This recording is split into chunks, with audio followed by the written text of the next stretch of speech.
know what they are experiencing in their life, and I'm just trying to understand them and trying to give answers for their questions and responding to their answers. And this actually made me to improving my communication skills. Sure. And uh, and uh, I am understanding that this is very important for me to, if I get connected with a girl, that will be helpful for me to understand her very easily, because I can show her that I'm understanding the entire world. Why not you? Yeah, absolutely. So tell me a little bit about yourself. You're 27 years old, Yeah. and do you do something each day? Do you have work, or what's your situation like? I have completed masters in my technology. I'm a master of technology. I did Ah, post graduation yeah. in computer science and engineering. Mm, Actually, I'm a tech guy. yeah. I have three websites. I'm a writer. I Mm-hmm. started writing 5 years before, and I'm a cricketer. I'm a sportsman, professional cricketer. Ah, I ah. played for some state and national tournaments. Wow. That's And, great. What are your uh, website names? Can I look at one of them? Recently, I lost all the content of my website, so I cannot, Oh, dear. Okay. so I'm trying to restore that. So that is a bad thing. And I started recently. I started with the domains called Smart Human Psychology .com SmartHumanPsychology.com. Okay.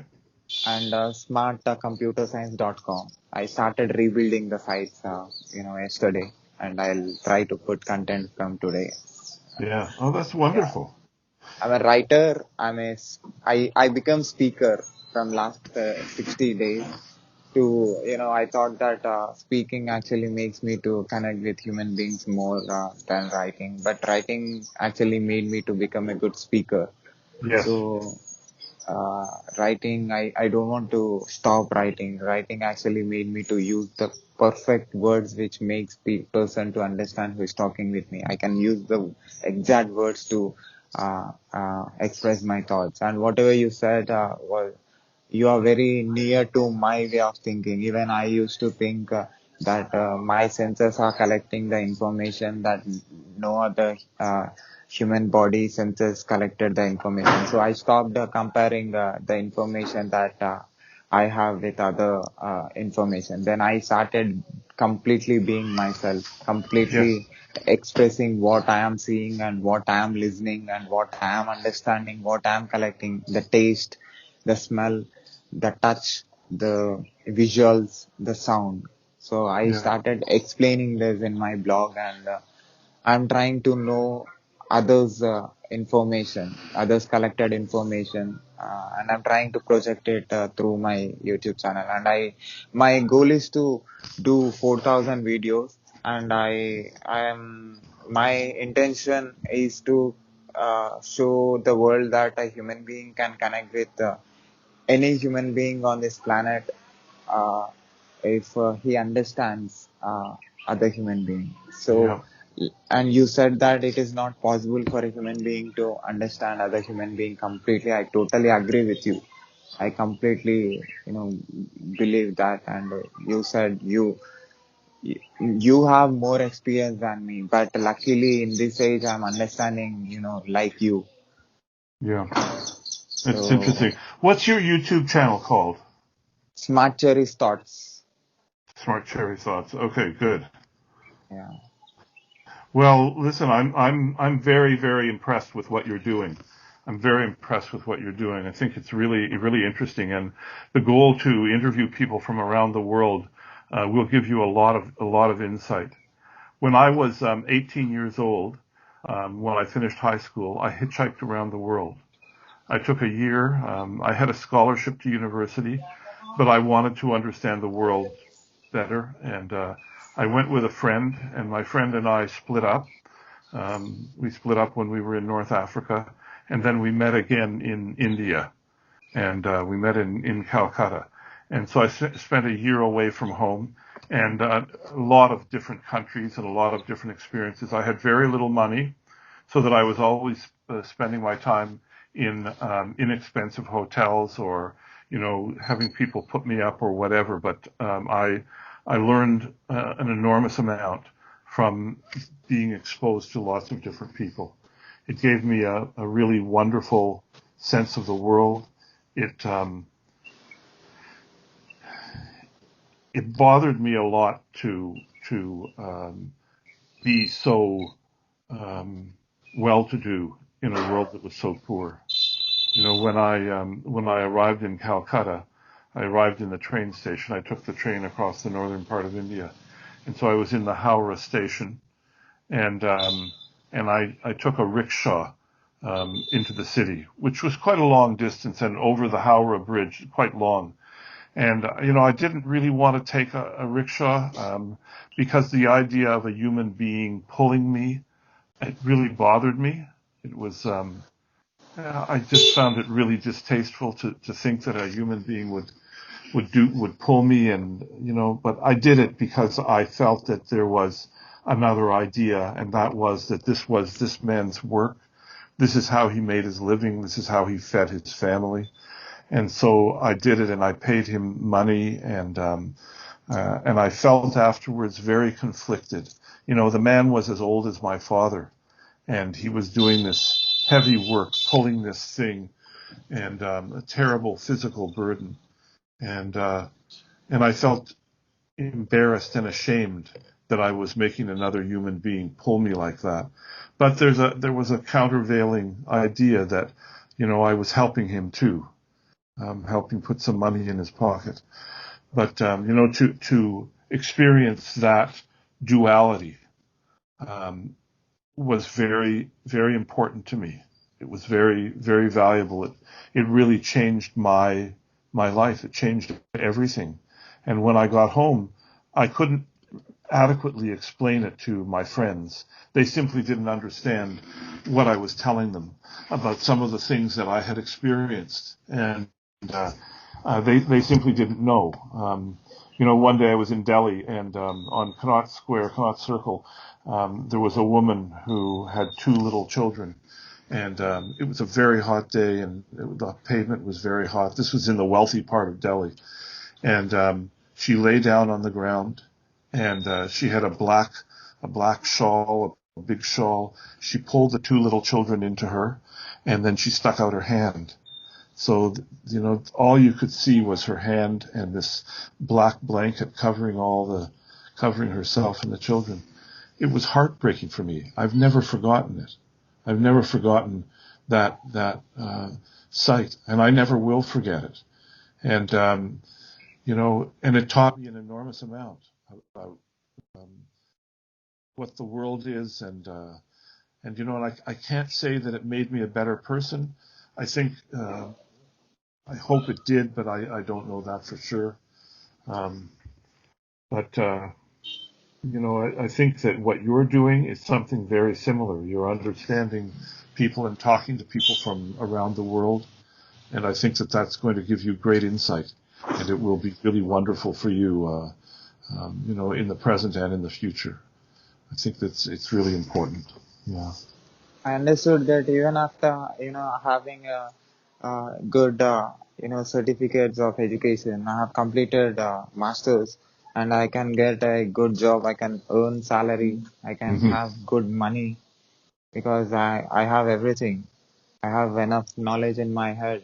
I can earn a lot of money, but I don't know. I'm not satisfied with what I'm doing. So I thought to travel around the world, but I don't have enough money to travel, to put money for the tickets, and to eat food and all. So I thought to travel using the technology so that I can talk with different country people. At least I can know Right. what kind of thinking they have. So this is the cheapest thing I have. I bought a mobile, and I didn't pay the full amount for this mobile still, but Right. I will pay, and I wanted to capture the emotions of the people who are living in different parts of the world, and what they have experienced. That is actually, you know I can't value them. Nobody can value their experience. Nobody can buy their experience. Nobody Yeah. can, put money and can know their experience. That is valuable. And a lot of people are sharing their experiences. And you are telling about a lot of things. The people from India will see this video.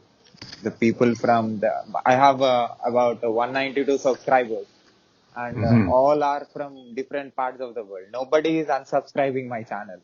They are they are Wonderful. they are watching every video that I'm putting every Yeah. day, every day. So I'm not making money, but I don't want to make money. I have other sources where I can make money, but money will not give me the pleasure that I'm expecting. So this is something which is giving me a lot of pleasure. After talking with you, I can go and I don't need to eat food. I can sleep well because Yeah. your words are food for me. I can just drink water or I just can eat small amount of food. I can, and people who are around me used to criticize me or throw negative comments on me saying that you don't do job or you don't make money or you don't. I used to say them that money is not my goal. If I want to make money, I can make more than you. Yeah. I have that much knowledge. I can do more than you, but Yeah. that is not my goal. But I want to do as a human being. I'm seeing from the top view. What is human being? He born only to just to make money and just to survive. And morning sun is coming and moon is coming, and you are just living like a machine. I know a lot of people who are living like a machine, who are not experiencing things completely. They are Hmm. not experiencing the nature. They are not experiencing the emotions. They don't have time actually. They are so Yeah. much busy, and they don't have time to experience the world. Uh, what I feel is that someday they will feel regrets for what they did in their before years, because time is valuable, and you have to use they have to use their time by experiencing everything. When you are ready to die, you should say that yeah, I'm ready to die. I experienced everything. So they should be if human being is not saying that, if he's saying that I'm not satisfied, still I want to live, that that sentence itself says that he didn't experience anything. He just existed. So Well, I agree with you for the most part, and I'm full of deep admiration for your attitude. I think that your attitude is absolutely correct. But there's a part of me that doesn't agree. And the part of me that doesn't agree is this. There's a very famous aphorism from Franz Kafka. Franz Kafka was one of the 20th century's great novelists and short story writers. And he basically said, and I'm paraphrasing here, I don't remember the exact words, but he said, you can stay wherever you are, and the world will come in front of you, and it will rise in all its glory and all its horror right in front of you. And I think that it's true, that's true. And we therefore should not be critical of people who decide that they want to devote their time to making money and, having a nicer house or a nicer car or whatever it is. It's not me, it's not you, but I don't discount that those people have lived a full life. It's not the life I would want to live, but if that's what they want to do, okay. And, the world will trot its things in front of you. It's like this, Sai, in my view. Where you are, where I am, we stand right in the roadway as COVID-19 comes down like a truck to hit us, right? yeah, yeah, We can't avoid it. It doesn't matter if you're a smart person, a stupid person. It doesn't matter if you're well educated, not well educated. It doesn't matter if you hunger after money or you hunger after depth and profundity. It doesn't matter. It's still coming there. It's still coming down the road. And I think that, to be generous of spirit towards everybody is very, very important. Doesn't mean you should like everyone and so on and do what they say, but I think that that's important. okay, Yeah. yeah. I didn't listen what you said at the last. I think that it's important to value every life, Yeah. to not take any life, however it's lived, in Hmm. whatever way it's lived, and diminish it by looking at how the person wants to live. Now, there are some very bad people in the world. There are some very, very bad people in the world. That's a different story. That's a different story. People who do evil or cause harm to other people. But most people are not like that. Most people are just trying to do what they think is best. And, I have friends who, they're money grubbing. They just, all they want is to have things and, have bigger this and bigger that and bigger cars and bigger houses and more holidays and so on and so forth. I have no interest in it whatsoever, you know. What do you value? What to which you will give a lot of importance in your life, and you give importance to your life? There is anything that for which you give a lot of importance, that and you also believe that you have to give importance to that than anything else? Yeah, the primary thing is my children and my grandchildren. I think I have a responsibility to them and to the world to see to it that they are helped and supported and loved, and help them become decent people. And then the same thing goes for my wife. And after that, I believe that learning is very important. I think learning is the way in which we're most connected to the earth. Um, and I think that there are impediments to that, but learning is a way in which we're really fundamentally connected to both the world and to God. And so, those are primary things for me. In my own life specifically, it's my writing. My writing is very, very important, deeply important to me. I would drop it all in a moment for my wife or for my children if that was necessary. It's not the primary thing. Um, but my father, I'll tell you something about my father. My father was a very mild person, and he never would offend anybody. He would go out of his way not to offend people. He would walk out of a room if there was a big argument. He just didn't want to participate in it. He was very, very mild-mannered, and he suffered in his life for being mild-mannered. He was a high school teacher, and he couldn't control the students in the high school in his class, and he eventually had to leave that profession and went to a profession that did not suit his intelligence. He could have done far more.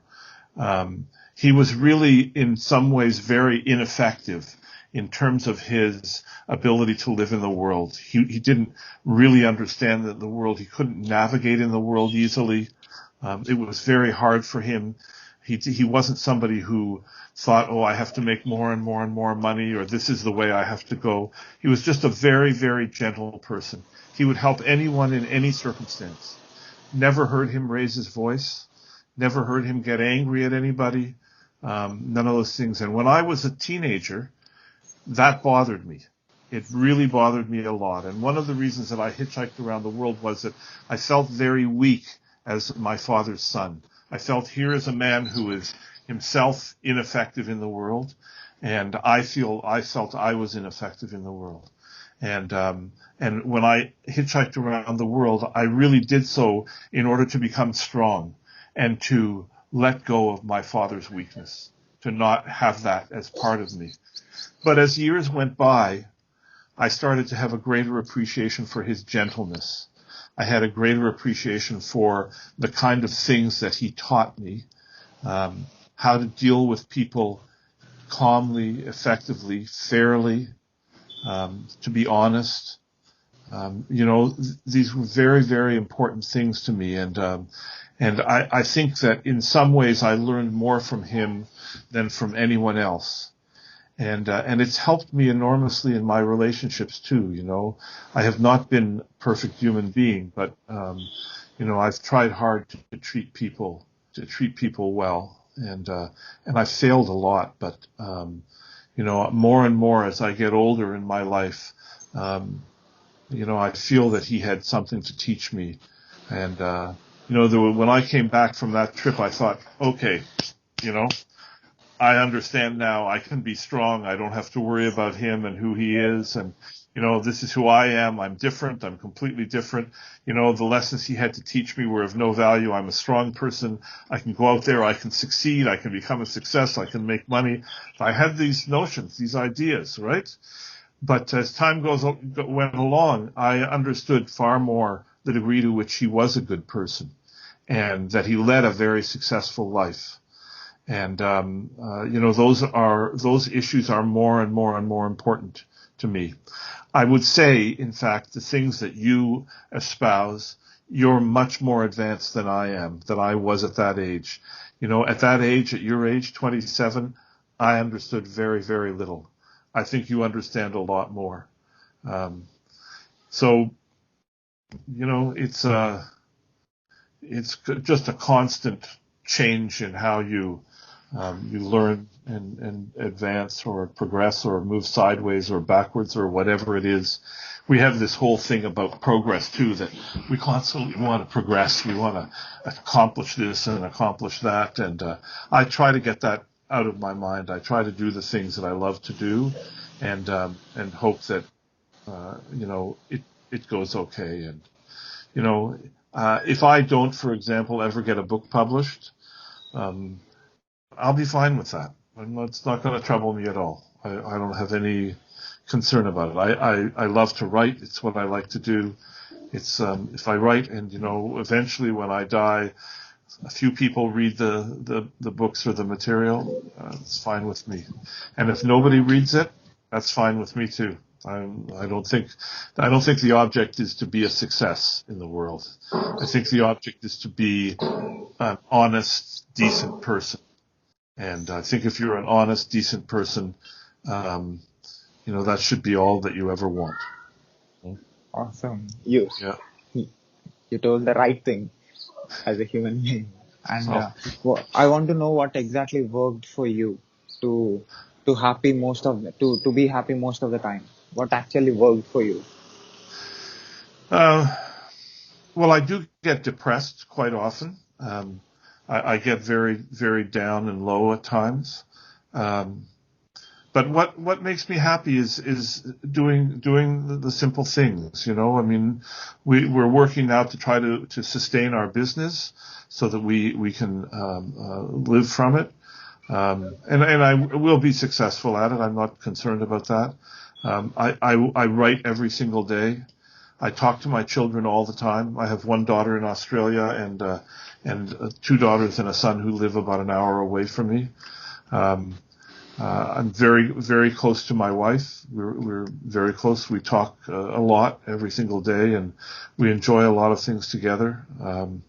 I used to be very heavily into sport. I still play chess online a lot, and I'm a pretty good chess player, so I enjoy that a lot.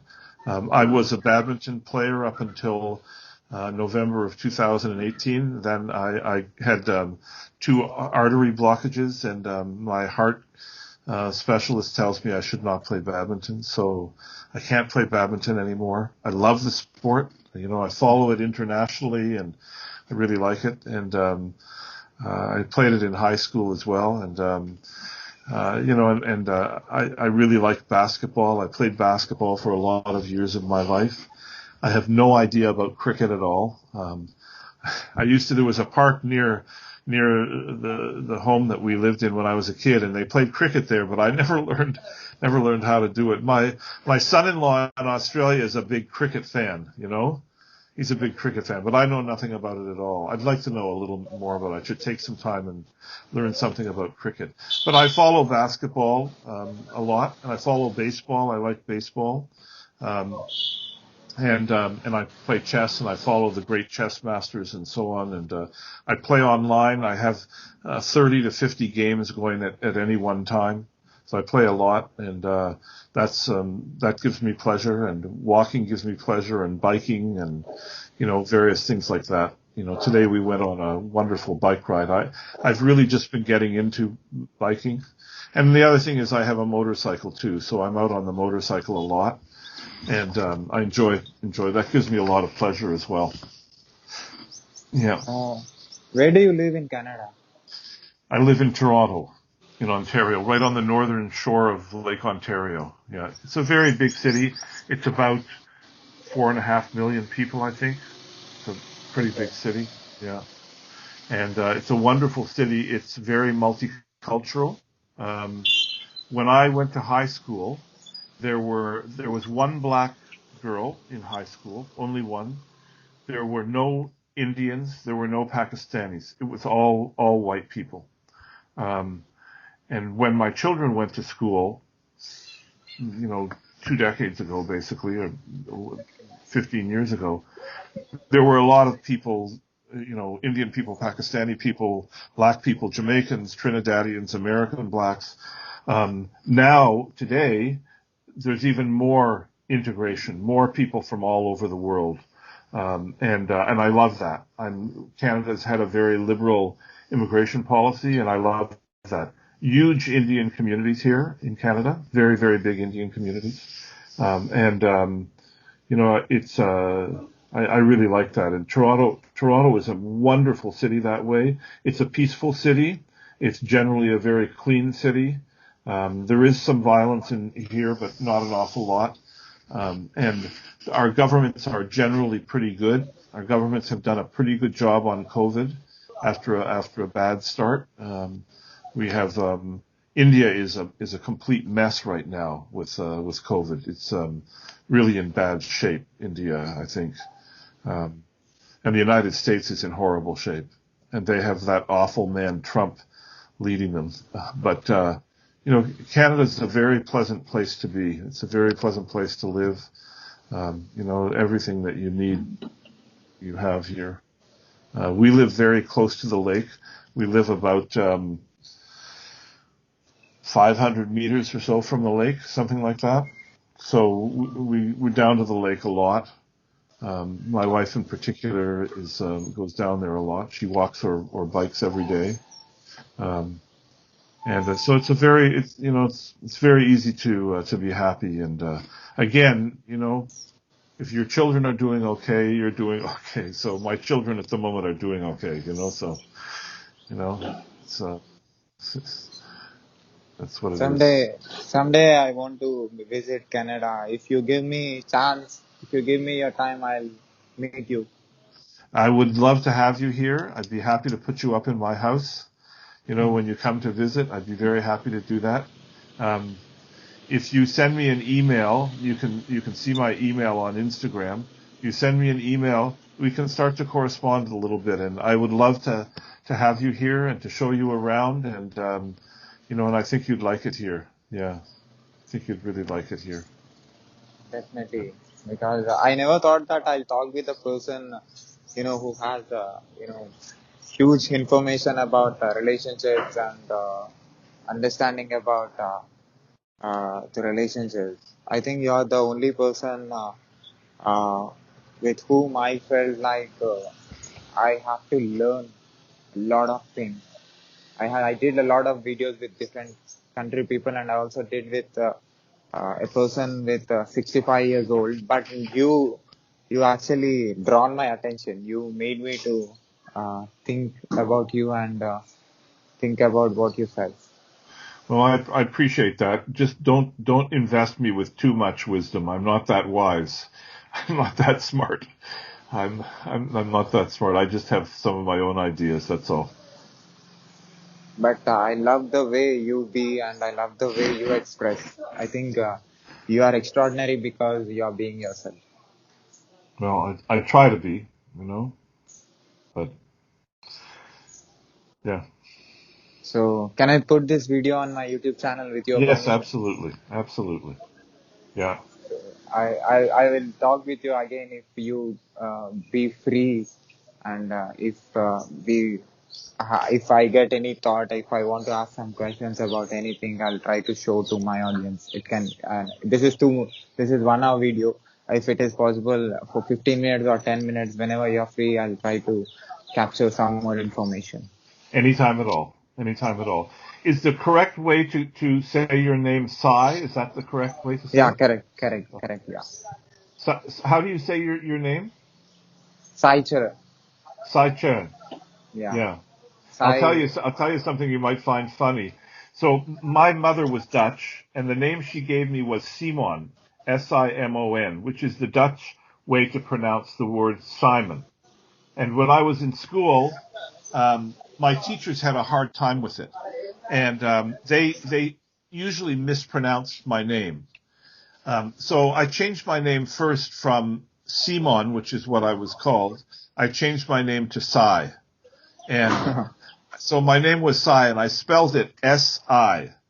And one day, shortly after I did that, I got called into the vice principal's office, and he said, "What's this about you changing your name?" And I said, "Yeah, I changed my name to Sai." And he said, "You can't do that." And I said, "Why not?" He said, "Because your name is Simon, your name is not Sai." And I said, "Well, I'm very sorry, but I'm going to call myself Sai." So he kicked me out of school. I was out of school for 3 days, and my mother went to see him, and my mother said to him, "We'll decide what his name is. You don't decide. You have to just shut up, and, our Yeah, family will decide what his name is."